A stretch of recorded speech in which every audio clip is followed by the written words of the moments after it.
Out of everything I've seen from this show, episode 8 of Villainess level 99 is the one that it got to me the most, where I was like, did Yumiella fly too close to the sun? Because when you consider it, she's pretty much held this entire school up at gunpoint. Quite literally, just without a gun, she's used black holes as a way to, well, win tournaments, to what should have been ties, you get extra points because please, for the love of God, do not murder us and body us.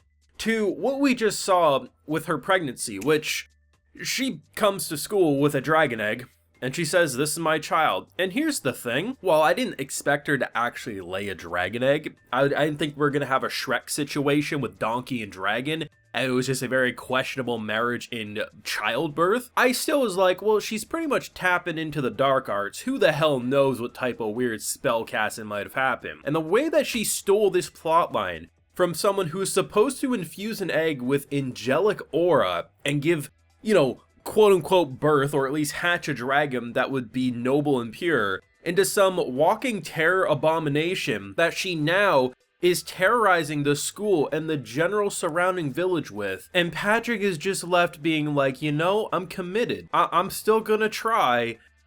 But please let this be a lesson. Do not stick your dick in crazy. It is either going to give you something or set you up to be locked into a world of crazy, and that's basically what this episode confirmed. Now I have a full live reaction to episode 8 over on my Patreon. If you want to see my full uncut thoughts, they're over there if you're interested. This was probably the most entertaining and enjoyable episode out of the batch by far. I mean, the fact that Patrick can go and train, and I felt bad for him last week. I felt even worse for him at the start of this episode. He's basically trying to be like, hey, strength, let's do this together, let's train. And she's basically like, yep, we're not going to see each other for a bit. And I'm like, my man be stepping on rakes that just keep smacking him in the face over and over again, but it won't stop his determination to get stronger. And he comes back to the woman he wants to be with, holding a gosh darn monster egg. And the idea that someone can just casually come to you and say, hey girl, they're dragons, and you can just easily know you're gonna clear it like it's a goddamn hornet's nest. It's just the fact that it wasn't one, it was 2 dragons. And the first dragon that she fought, the animation wasn't half bad, to be honest, in terms of how they did 3D mixed with a couple of 2D shots. The second dragon she fought was a little more noticeable because it wasn't being surrounded by like a cloudy black mist that kind of covered up the fact that it's, well, a 3D dragon at the end of the day. The dragon that she has, by the end, was very, very noticeable. It was not great animation. Well, the animation was fine. It was actually like it moved well, but it was just the compositing, the lack of texturing. It just was so freaking noticeable. It's like you thought the 3D horses in the show were bad, like that really steals the show. It doesn't ruin the scenes, but I think anyone being like, damn, I hope all anime looks like that dragon scene are completely kidding themselves. I like the middle stage that they did because it was able to be 2D. He's kind of in that awkward dragon stage where he's a little long, he's a little large and in charge, but he's able to still blend in with the characters on screen. The baby version did have elements of cuteness, but I don't know if I'm going to look at a terror abomination that is that and say it looks cute, but you know what, Yumiella has her thoughts, and I guess we have to respect them, though I think the only reason the principal and everyone approved of the dragon is they know they would die if they disapproved of it, so I don't know how to feel. Though it is funny to have a characteristic like said dragon, Ryu, I think is what she named it, because there's these little mannerisms that can be kind of cute, but also so murderous if left unchecked. It's funny, it's kind of wholesome and cute and cheeky, the way it will chomp on heads. But if Yumiella wasn't there, would Ryu really stop? You really have to take a step back. Like, Edwin as a character, I don't enjoy and be like, damn, I want to be friends with him. But he had every right to be pissed off in that moment. Like, he was in the complete right to be like, this is some bullshit. Like, what in the actual hell is wrong with you? And then just, I don't know, Eleonora, just how she thought she was gonna bond with this dragon. The dragon only cared about her jewel, and it's just chaos. It really is. Like, you walk into this episode, you hear about her goddamn freaking baby, and it's like, okay, there's no way she actually banged a dragon, but like, what is she gonna do with the dragon? Immediately when you look at that, you're like, it's either a dragon, or my other thought was it was gonna be a giant spider monster. I've seen in video games, like, they come out of some eggs and you get this giant, like, arachnid trying to fight you, and I'm like, it could go crazy like that, but it's like, no, it's gotta be a goddamn dragon. Like, it has to be. And the idea that this was supposed to be a plot that would be like the steed for the heroes to move around, And we have a girl who can fall out of the goddamn sky, blast herself with thrusters like Iron Man, crater herself into the school grounds, and brush it off like it's nothing. What type of monster are we following? I love her. She's so fun to follow.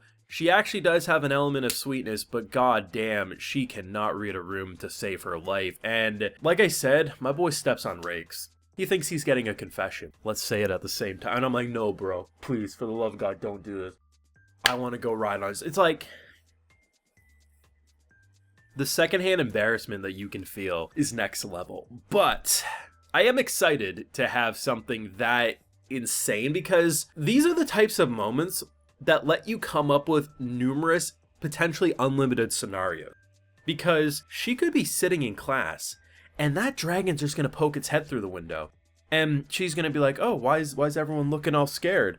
Oh, it's just, oh, you know what? I bet they're just very impressed by his magnificent aura or how cute he is. When really, they just don't want to die. And no one can tell her otherwise. And she's so oblivious that, one, people don't think Ryu's cute. They think he's a goddamn menace. They think she's a goddamn menace. And they think, what the hell is wrong with her? And no one can tell her otherwise.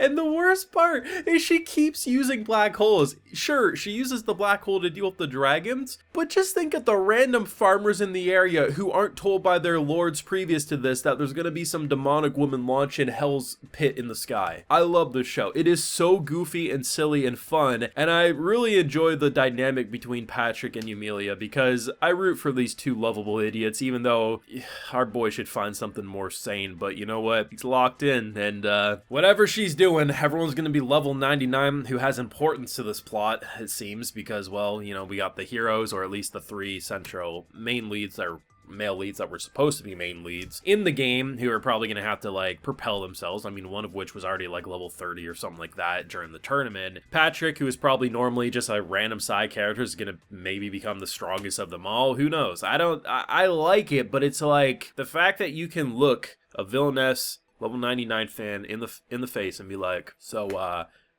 she's a mom now. And it's weird because it technically is true. It's not just like she found a dragon egg, she infused the dragon egg with her mana. So technically it is her child, and she kind of did it because she sped through that birth. It hatched far sooner than it would have normally, and most importantly, in a single night it grew up, because when you infuse level 99 Demon Lord woman mana into a dragon, that shit gonna grow up lickety-split. And it's like, how did we get here? Can't really believe what I'm seeing, but I'm excited for the third act. Let me know your thoughts on this episode, because for me, most enjoyable. My only criticism is the 3D was god-awful, but you know what, the rest of it was spectacular. So let me know what you're feeling down below. Leave a like if you enjoyed, subscribe if you're around here, of course ring that bell so you can get notified when I upload more. And like I mentioned, we had that full live reaction over on my Patreon, and hey, while you're over there, I'll also give you a video shout out. So today we got Mad Lad, James Wright, Gareth Green, Durberg Jude, Third Dynasty, and Arthur Kunha. So I appreciate the support, everyone. Please take care and have a good one.